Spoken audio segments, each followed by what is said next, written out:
Bismillahirrahmanirrahim. Iyyaka na'budu wa iyyaka nasta'in. Honorable ministers, respected guests, دیکھیں آج کا میں نے ان کو خاص ریکویسٹ کیا کہ یہ سیمینار ہولڈ کریں، اور اس لیے ہولڈ کریں کہ ایک ڈیموکریسی کے اندر ایک جتنا آپ پبلک کے اندر شعور پیدا کرتے ہیں تو ساری پبلک کو بھی پتہ ہوتا ہے کہ ملک کے کیا گولز ہیں، ملک کس طرف جا رہا ہے، ملک کے چیلنجز کیا ہیں. اور اگر اس طرح کی ڈبیٹس ہمارے نیشنل ایشوز کے اوپر ہوتی رہتی ہیں تو یہ جو آج ہمارا انرجی کرائسس ہے یہ نہ آتا. اگر ہم بہت پہلے 40 سال پہلے سوچنا شروع کرتے ہیں کہ ہماری جو ہائیڈرو الیکٹریسٹی جو اتنی سستی ہمیں بجلی مل رہی تھی، یہ آگے جا کے پاکستان کا کیا انرجی مکس ہونا چاہیے، کس فیول کے اوپر ہمیں بجلی بنانی چاہیے، تو اگر یہ مسلسل ڈیبیٹس ہوتی تو ہم بہت پہلے وہ فیصلے کر لیتے جو جن فیصلوں کی وجہ سے آج ہماری انڈسٹری مشکل میں نہ ہوتی، ہمارے لوگوں کے اوپر ہم بوجھ نہ ڈال رہے ہوتے مہنگی بجلی کا. اور سب سے بڑی بات یہ کہ جو ہم سبسڈیز دے رہے ہیں، یہ سبسڈیز کی اتنی بڑی ڈسٹورشن آئی ہوئی ہے. یہ ابھی جو گیس سیکٹر کی بات ہو رہی ہے، یہ میں امید رکھتا ہوں کہ آپ جب یہ ڈیبیٹ ہوگی تو یہ بھی سوچیں گے کہ صرف 27% پاکستانیوں کو پائپ گیس ملتی ہے، جو گھروں میں گیس ملتی ہے. تو جو باقی سارے لوگ ہیں وہ ایل پی جی سلنڈرز استعمال کرتے ہیں، جو میں بھی کرتا ہوں.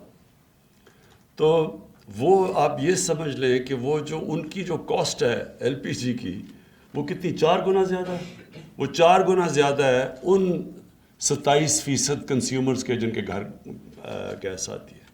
تو یہ بہت بڑی ڈسٹورشن ہے. وہ زیادہ تر وہ لوگ ہیں جو کہ زیادہ غریب لوگ ہیں، پہاڑوں پہ رہتے ہیں، جو کہ ایل پی جی سلنڈرز استعمال کرتے ہیں. تو سبسڈی کا تو مقصد ہی 2 مقصد ہوتے ہیں سبسڈیز کے. ایک یہ اس کا مقصد ہوتا ہے کہ ان لوگوں کو آپ سبسڈائز کریں جو سب سے غریب لوگ ہیں، جن کو آپ اٹھانا چاہتے ہیں، جن کی مدد کرنا چاہتے ہیں. اور دوسری سبسڈائز ان لوگوں کو کریں جو وہ علاقے جو پیچھے رہ گئے ہیں، ان علاقوں کو آپ اوپر لانا چاہتے ہیں. اور پھر جو سیکنڈ اس کی سبسڈی کا ہے کہ اپارٹ فرام کہ لوگوں کو لفٹ کرو اور علاقوں کو ویلتھ کریٹ کریں. سبسڈی اس طرح ہو کہ وہ ویلتھ کریشن کرے تاکہ وہ ملک کی ویلتھ بڑھے، جی ڈی پی بڑھے، پر کیپٹا انکم بڑھے. اور ہمارے کیس میں ہمارے جو اتنے قرضے چڑھے ہوئے ہیں ملک کے اوپر، ہم قرضے واپس کرنے شروع کریں. تو جو میں نے سبسڈیز کے اوپر جو پریزنٹیشن لی ابھی ریسنٹلی، تو وہ تو بالکل ایک اور قسم کی سبسڈیز دی جا رہی ہیں. وہ لوگ سبسڈیز زیادہ تر لے رہے ہیں جن کو جو پہلی بڑے طاقتور ہیں. تو بالکل اسی طرح یہ ساری ڈسٹورشن اس لیے آئیں کہ ہم نے کبھی ڈبیٹ ہی نہیں کی کہ ہمیں کس طرح کی انرجی چاہیے تھی، ہمیں بجلی کس سے بنانی چاہیے تھی. اور آج ہم وہ کیونکہ ہم نے نہیں کی، آج ہم فائر فائٹنگ کر رہے ہیں. اور آج میں بڑا ویسے آئی پی پیز کا شکر گزار ہوں کہ انہوں نے بیٹھ کے ہمارے ساتھ نیگوشیٹ کیا اور ری نیگوشیٹ کیا کانٹریکٹس. اور انشاءاللہ یہ ہم اگلے ہفتے پبلک کو بتائیں گے کہ جتنی بھی ہم نے ری نیگوسیشنز کی ہیں کانٹریکٹس کی، کتنی بڑی سیونگ اس سے ہوئی ہے، یعنی کتنا کم بوجھ پڑے گا اپنی عوام کے اوپر. لیکن یہ ہونا ہی نہیں چاہیے تھا اگر اس سے پہلے ہم ڈیبیٹس کر لیتے اور ہمیں پتہ ہوتا کہ ہم کس طرف جا رہے ہیں. تو یہ بڑا امپورٹنٹ ڈیبیٹ ہے یہ جو اس سیمینار میں، کہ اب فیوچر ہم کس طرف جا رہے ہیں. جو آج تک ہم ایک سستی گیس کے اوپر ریلائی کرتے آ رہے تھے، انڈیجنس گیس، جیسے جیسے اس کے ریزروز ڈپلیٹ ہو رہے ہیں، تو آگے ہم نے اب کیسے ٹیکل کرنا ہے. کیونکہ ہمیں سردیوں میں ایک بہت بڑا کرائسس آ جاتا ہے گیس کا، شارٹیجز.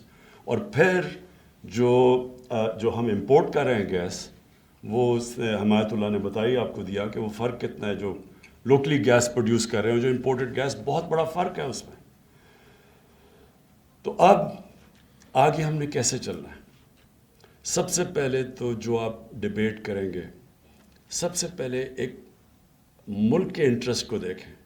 کیونکہ یہ نہیں کسی ملک میں ہوتا کہ ایک صوبہ اوپر چلا جائے اور ملک نیچے آ جائے، یا ملک اوپر جائے اور صوبے کئی دفعہ پیچھے رہ جاتے ہیں، کہ اگر ملک میں ایکویٹیبل گروتھ نہ ہو تو یہ ہوتا ہے کہ ایک خطہ اوپر چلا جاتا ہے.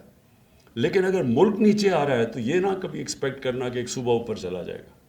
اس لیے جو پاکستان کے چیلنجز ہیں ان کو سامنے رکھتے ہوئے آپ ڈبیٹ کریں کہ یہ بیسٹ. اب ہمارے پاس جو چیلنجز آ رہے ہیں، گیس کی ڈپلیشن ہو رہی ہے، ہم اسیوم کر رہے ہیں کہ آگے ریزروز ہیں اور ان میں سے گیس نکلے گی، نہیں بھی نکلے گی، یہ بھی ابھی نہیں پتہ. ہم بڑا ایکسپیکٹ کر رہے تھے کہ ایکزون جو ڈرلنگ کر رہا تھا آف شور، اس میں سے گیس نکلے گی، نہیں نکلی. وہ بڑے سرٹن تھے کہ گیس نکلے گی، اور ہمیں یہ بھی پتہ ہے کہ اس کا بڑا ہیوی کاسٹ ہوتا ہے یہ جو کنویں جب ہم گیس کے کھودتے ہیں. تو میں یہ ایکسپیکٹ کرتا ہوں ندیم، آپ اس کو جو ڈبیٹ کو لیڈ کریں گے، اس کے اندر اینڈ میں کوئی کنسنسس ڈیولپ ہوگا کہ وے فارورڈ کیا ہے ہمارے ملک کا. اور پنجاب ڈیفیسٹ میں ہے، پنجاب پرابلمس فیس کر رہا ہے. کے پی فیل کرتے ہیں کہ ان کے پاس اتنی گیس ہے ان کو، اور وہ ٹھیک کہتے ہیں کہ وہ بڑی کم گیس اپنی جو پروڈیوس کرتے ہیں وہ استعمال کرتے ہیں. سندھ کے ابھی آپ نے ویوز سن لیے.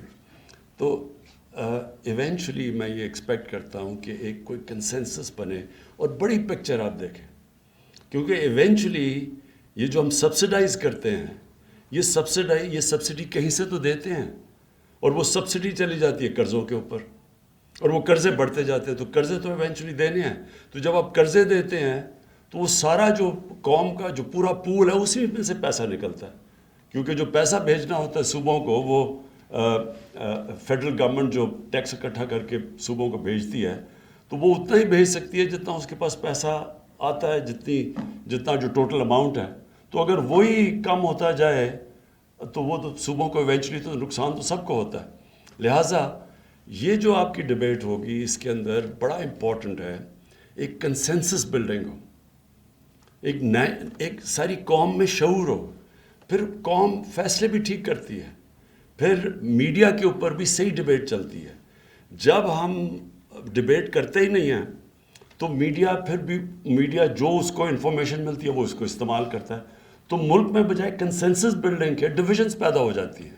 صوبے سمجھتے ہیں ہمارے سے ظلم ہو رہا ہے، اور وہ ملک بجائے یونائٹ ہونے کے ٹو فیس کرائسز، وہ ملک ڈیوائیڈ ہونا شروع ہو جاتا ہے. میں یہ وش کرتا ہوں کہ ہماری ملک میں بڑے بڑے ایشوز کے اوپر ہمیشہ نیشنل ڈیبیٹس ہو تاکہ کنسنسس بلڈنگ ہو. جب میں چائنا گیا تو میں بڑا انٹرسٹڈ تھا کہ چائنا کی جو یہ فینومینل گروتھ ہے اس کے پیچھے کیا کامیابی کے اوپر انہوں نے کیا کیا کہ یہ کوئی ہیومن ہسٹری میں اتنی ریپڈ پروگریس کسی کی نہیں ہوئی. تو جو بھی میں نے اور لوگ کہتے ہیں کہ جی ڈیموکریسی کی جو سب سے بڑی طاقت وہ یہ ہے کہ وہ کنسنسس بلڈنگ ہوتی ہے، ڈبیٹس ہوتی ہیں، ایک ملک فیصلہ کرتا ہے کہ یہ ہمارے نیشنل انٹرسٹ ہیں اور وہ اس کے اوپر کنسنسس ہوتا ہے. ابھی ہم نے دیکھا انگلینڈ کے اندر بریکسٹ کے اوپر جس طرح کی ڈبیٹس ہوئیں، گورنمنٹ گری، جس لیول کی وہ ڈبیٹس ہوئیں، اور ایونچولی انہوں نے ابھی بھی وہ، اور بڑا کمپلیکس ایشو ہے کیونکہ قوم آدھی ڈیوائیڈڈ ہوئی ہے، بیچ میں آدھے اس طرف ہے آدھے اس طرف ہے. تو اس کے بیچ میں بھی ڈیموکریسی کی خوبصورتی نظر آئی.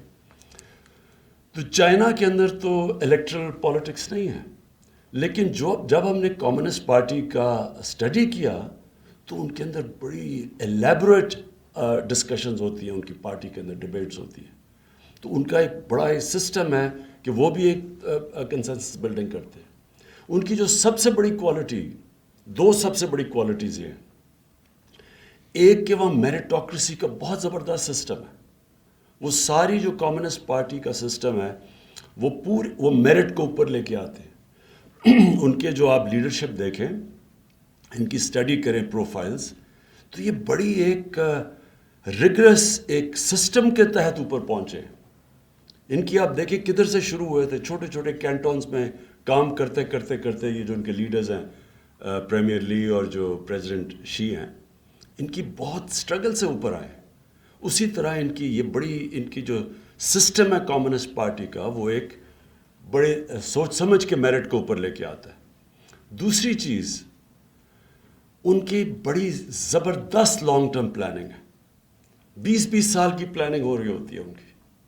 اور یہ سب سے امپورٹنٹ چیز ہے کہ ایک قوم اپنی لانگ ٹرم پلاننگ کرے.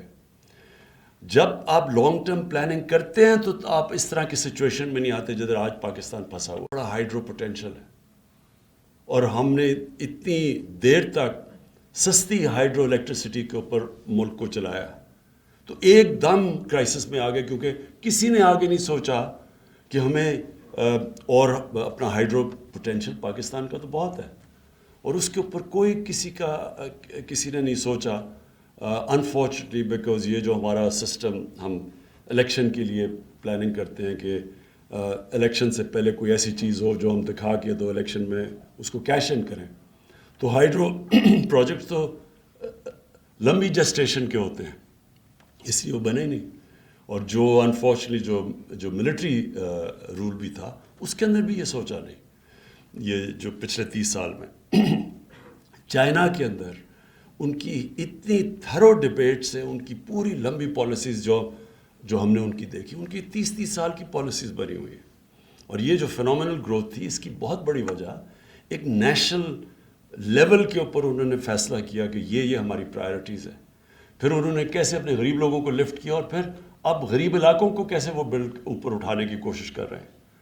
سو ہمارے لیے یہ ڈبیٹ اس لیے امپورٹنٹ ہے کہ یہ گیس کا جو یہ سچویشن ہے یہ جو میں نے دیکھی ہے میں اس لیے الارمڈ ہوں کیونکہ مجھے نظر آ رہا ہے اس سردیاں میں ہمیں پرابلم آنا ہے لیکن اگلی سردیاں اس سے بہت بڑا پرابلم آنے والا ہے. اور جو ہم اب زیادہ تر امپورٹڈ گیس کے اوپر ریلائی کر رہے ہیں اس میں اور ڈومیسٹک گیس میں وہ جو آپ نے دکھایا بھی تھا چارٹ میں اتنا بڑا اب گلف ہے کہ ہم اگر گیس جس قیمت کے اوپر بیچتے ہیں لوگوں کو ہم افورڈ ہی نہیں کر سکتے امپورٹڈ گیس امپورٹ کر کے اور اس قیمت پہ بیچیں. اور وہ ابھی سے سرکولر ڈیٹ بننی شروع ہو گئی ہے گیس سیکٹر کے اوپر جو کبھی پہلے نہیں تھی. سمپلی اسی لیے کہ باہر سے جو ہم گیس امپورٹ کر رہے ہیں اس کی قیمت اور جو ہم بیچ رہے ہیں وہ بہت بہت بڑا گلف ہے. جو ہمارا سرکولر ڈیٹ بجلی میں بھی کیوں ہے کیونکہ جو ہم نے جنریشن کے کانٹریکٹ سائن کیے ہوئے ہیں اور جس پرائس کے اوپر ہم بجلی بیچ رہے ہیں آن این ایوریج 17 روپے یونٹ کے اوپر ہم بجلی پروڈیوس کر رہے ہیں اور 14 روپے یونٹ کے اوپر ہم بجلی بیچ رہے ہیں. تو وہ جو 3 روپے یونٹ جا رہا ہے وہ سارا سرکولر ڈیٹ کے اوپر جا رہا ہے. اسی طرح اب گیس کی سرکولر ڈیٹ بڑھ رہی ہے. تو اس لیے یہ بڑا امپورٹنٹ ہے کہ آپ کا سیمینار یہ ڈبیٹ میں یہ امید رکھتا ہوں کہ اس کے بعد ایک کنسنسس بنے گا. ابھی تو ہم نے اوپننگ میں تو ہم نے سنا کہ کے پی نے اپنے انٹرسٹ کی بات کی اور ان کو کرنا چاہیے. سندھ نے اپنے انٹرسٹ کو پروٹیکٹ کیا ان کو بھی کرنا چاہیے لیکن ایونچولی ایک نیشنل انٹرسٹ بھی ہے کیونکہ ایونچولی جو نیشنل انٹرسٹ ہے وہ اگر آپ پروٹیکٹ نہیں کریں گے تو پروونشل انٹرسٹ بھی پھنس جائیں گے بیچ میں. اور وہ میں نے آپ کو بتا ہی دیا کہ جب آپ کے پاس جو پیسہ فیڈرل گورنمنٹ نے بانٹنا ہے صوبوں کے اندر اگر وہی کم ہوتا جائے کیونکہ ہم نے سبسڈیز کی وجہ سے وہ اس کا اماؤنٹ ہی کم ہوتا جائے تو ایونچولی تو سارا ملک سفر کرے گا. میں یہ امید رکھتا ہوں کہ ندیم آپ اور آپ سب بیٹھ کے آئی ہوپ کہ جب سیمینار کنکلوڈ ہوگا تو نیشن کے سامنے آپ کو پریزنٹ کریں گے کسی قسم کا ایک پروگرام جو ایک روڈ میپ دے گا لوگوں کو کہ ہم نے اب اس میں سے نکلنا کیسے. شکریہ جی.